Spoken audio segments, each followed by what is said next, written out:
Hello, Canada Adventure. I am just sharing you a games of our day-to-day activities with our baby Sky. So, after niya maligo, 6 a.m. yon. Ngayon, nag-sunbath naman kami. Yung bibilad mo siya sa araw. Oh, yun. Yan yung ginawa namin. O, diba? Ang saya-saya niya. Kita niyo naman sa kanyang mga galaw at sa kanyang mga ngiti na nakaguhit sa kanyang mukha. So, ngayon naman, ang gagawin namin is ito. Magpapadidi ng aming baby at 7:30 a.m.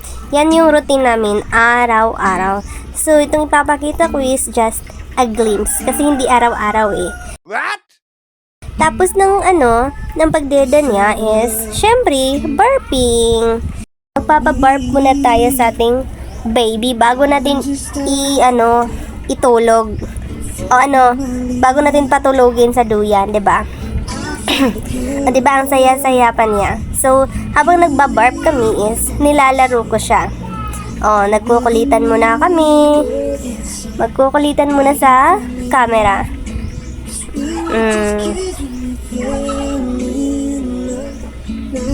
Diba? Sobrang kulit at ang saya-saya niya pa. Siyempre, masaya ang baby. Masaya rin ang nanay. Ganyan naman talaga tayong mga nanay, diba? Kapag makikita nating masaya ang ating mga anak, hindi masaya na rin ang kaloob-looban natin.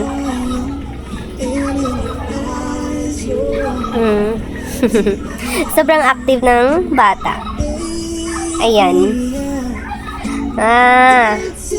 Pinag-exercise ko siya kasi gusto niyang maglakad-lakad eh. Kaya, ayan. Pinagbigyan yung bata. Siya nga pala, sa mga nagtatanong bakit may background music itong video ko is, nagpapatulog kasi ako ng baby ko ngayon. Kung tulog siya, saka lang ako makapag-edit ng video. So, after ng burping namin, ng laro-laro namin, pinadidi ko siya ulit. Pero ayaw niya na talaga. Kaya ang ginawa ko, nilagay ko na lang siya sa duyan at pinapalaro yung teeter niya. Yan yung routine namin kada araw-araw eh. Kada oras. Ay, hindi kada oras. Kada patutulogin ko siya. Burping muna. Tapos, laro-laro sa duyan.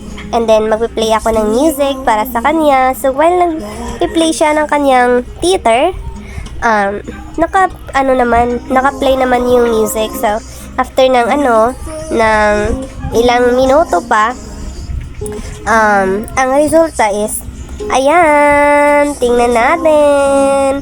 Tulog na ang aking baby. Sobrang himbing ng tulog. At saka yung teeter niya, ayaw niya pa ihiwalay sa kanya. Nakakatuwa pero So, after ng ilang minuto, so, ang tulog niya is 30 minutes. So, after 30 minutes is, ayan, gising na siya. Sobrang sigla na. Hindi na inaantok, hindi na nagkikipag-away, hindi na nagiiyak. Nag-smile. Tapos yung mata, yung tingnan niya nga.